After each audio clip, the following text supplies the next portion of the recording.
moved in my van, I took 6 months to get ready to do that. As it was, I was looking for a van the year before I actually moved in. I moved in January 2020, and so that year before that, I began looking for a van. Well, I actually found one, and I bought it in July. And so July, August, September, October, November, December, I had 6 months in order to get the van ready for me to learn things and be able to get on the road. So in this video, I'm going to talk about those things and help you understand how I made the transition, and hopefully that will help you make the transition as well. My name is Pam, and I live in a van. And I've been living in a van nearly 6 years, and this is my second van. My first one was the one I'm going to talk about now, how I got into that van. I live here with my dog Matrix, and we are boondockers. We do not stay in campgrounds. The reason I took 6 months to transition into my van was because there were so many things that I really needed to do, and that I needed to get tied up, things that needed to be changed to fix.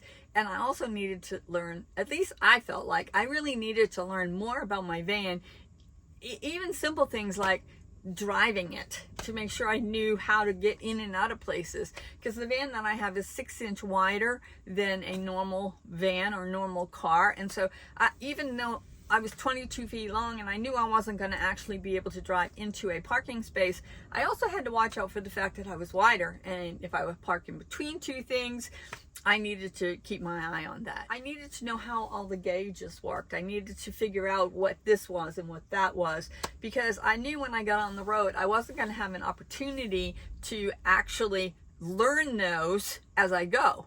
Although I could do that, I realized, but it was a lot easier for me to be able to know those before I was actually driving down the road. So I call it boot camp, because I had to learn so much. I don't want to discourage you, because it took me a while. It took me 6 months to make this transition, but it may take you only a month, or you may not have that 6 months to make the transition. So just listen to the things that I did and figure out which ones of those are what you're going to need in order to move yourself onto the road. Once I saw that pretty van sitting out in the parking lot, sitting there waiting for me to get in and drive away, then I knew I had a list of things that I had to do in order to make that happen. It wasn't just something I could just close the door and open the other door. I needed to fix some things. There were things like this. I had been banking at a local bank, and I knew that wasn't going to work long term, because I needed a bank that I could find everywhere. So I had to do that. I had to go and close those accounts, go and open up new accounts in a bank that was a national bank.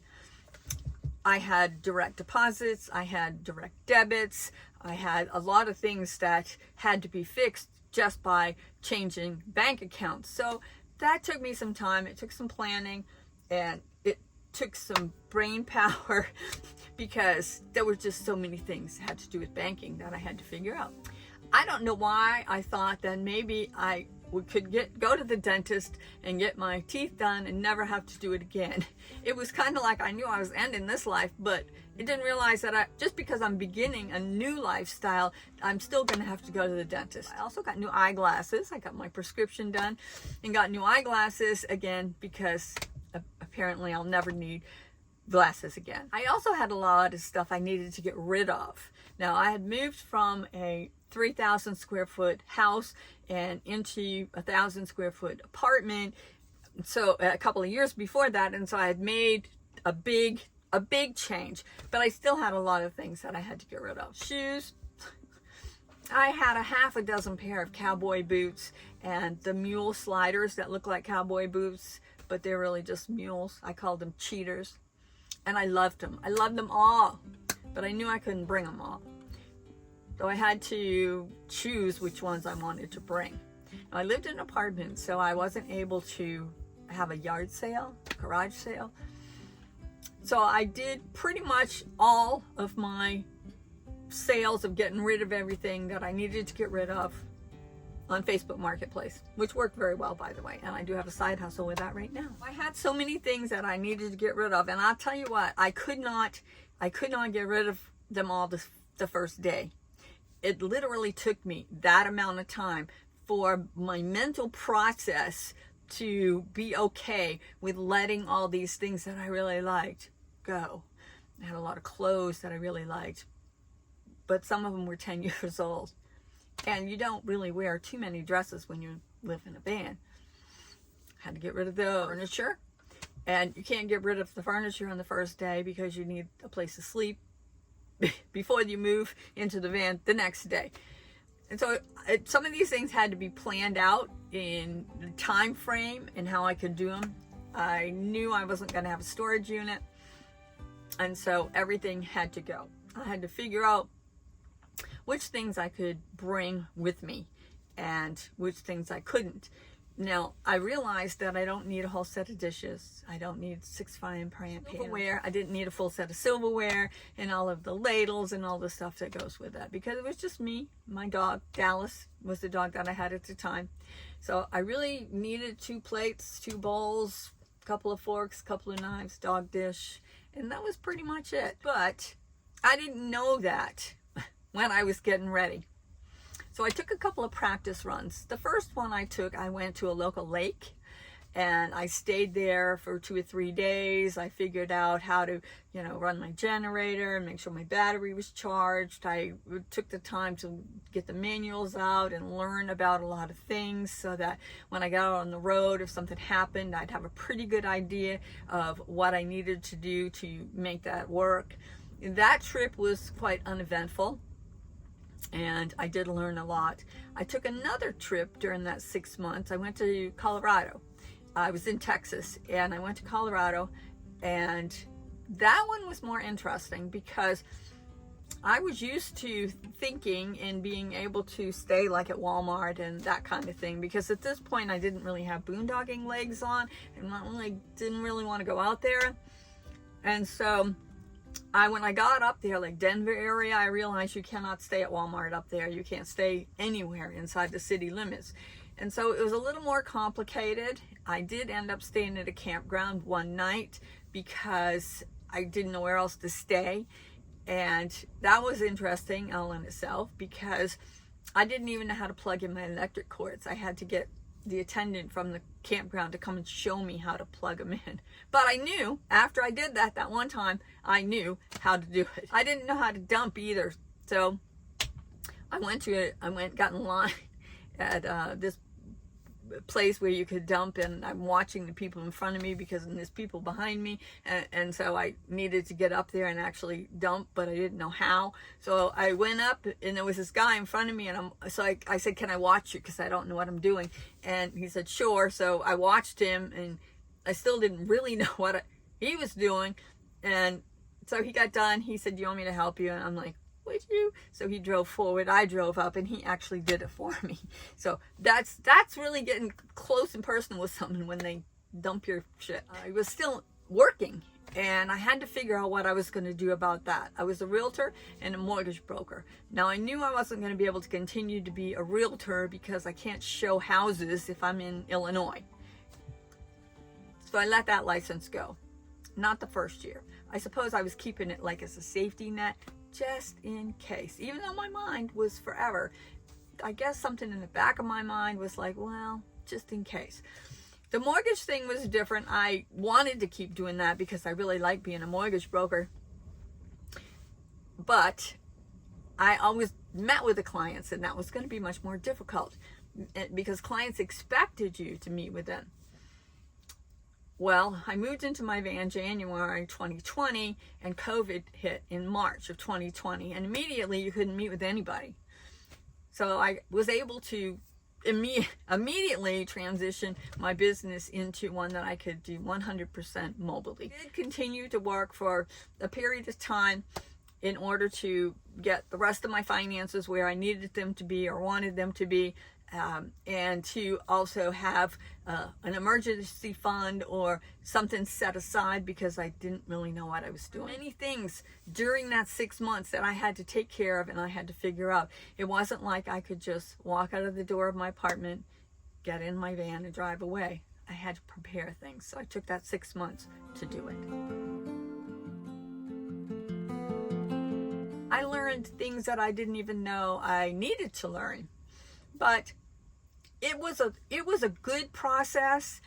I needed to figure out things like how those gauges worked. And, you know, it wasn't something I could do in 5 minutes. I had to know how to do it and then practice and try them and see that I had them right. So I learned that knowing what's going on in your van is priceless to all of the things that actually make a difference. I also learned that letting go of things became easier toward the end of the 6 months. At the beginning, I was a little bit hesitant to get rid of all my cowboy boots. But once I started doing it and I became more and more of a minimalist, I realized there were so many things that I was holding on to that I really could let go, and it wasn't going to affect my life. I did take, because people say this, I did have some keepsakes, and I gave those to my daughter and my granddaughter, because I was not going to have a storage unit. I also learned that I was not yet a boondocker, that I needed to feel a little in a safe environment. So that first year, most of that first year, I stayed at people's houses through Boondockers Welcome, which is now Harvest House. I would make a reservation a couple of days in advance, so I kind of had a schedule. I knew I had to be somewhere, and so I learned that it was fine to do that, and that it was okay not to immediately be a boondocker. The whole thing was quite a learning experience. But when I got ready to actually move into my van, I was prepared. I knew enough of the basics so that I felt confident that I could drive away and be safe and know what I was doing. It wasn't until the next year that I really became a boondocker, because I started moving out into places further into the woods or into the desert. I think that's really where I started being a boondocker, was in the desert. Now my lifestyle is totally changed. Again, I've been in my van nearly 6 years, but it did take a transition period, and I was lucky to have that 6 months. You may not have that amount of time. So I'm hoping that what you're hearing from me in my transition period that took me so long, that you can maybe, oh, okay, I need to do the banking, I need to do this, this, and this, and do them a little faster than I did. I do this Dream to Drive series for people that are thinking about maybe getting on the road, but don't really know the ins and the outs and how to do it. The other videos that I have in my Dream to Drive series, I put on the link in the description below, so you can go and watch them. And also you can have the opportunity to book a one-on-one Vanlife strategy session with me. That link is also in the description. So again, I hope that you've enjoyed this transition video that I've done in my Dream to Drive series. I'm going to continue in the series because I'm now in the van. We have just transitioned into it, and we'll be moving onto the road and some of the things that you'll need to learn when you're actually on the road. I've never looked back. I love living on the road. And I think you will too. So for now, Matrix and I say, have a great day. We'll see you next time. Over and out. Peace.